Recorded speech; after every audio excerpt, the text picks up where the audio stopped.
গাজর আর আলুটা যে আমি এখানে রেখেছিলাম নুন দিয়ে, দেখো কত জল বেরিয়েছে, দেখাচ্ছি তোমাদেরকে। নিগড়ে নিগড়ে এরকম করে তুলে নিচ্ছি।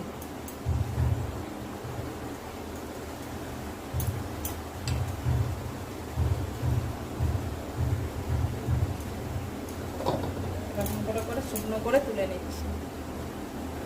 কতটা জল বেরিয়েছে দেখো আলু আর গাজর থেকে।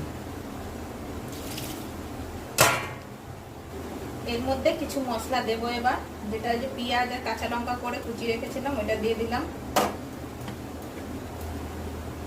যদি বাচ্চা থাকে তাহলে কাঁচা লঙ্কাটা স্কিপ করে দেবেন, গোলমরিচটা দিতে পারেন, গোলমরিচটা ভালো। গোলমরিচ গুঁড়ো দিলাম। আমার ঘরে তো অত ছোট বাচ্চা নেই, জানান তো, সব বুড়া বুড়া দামড়া দামড়া আছে সব।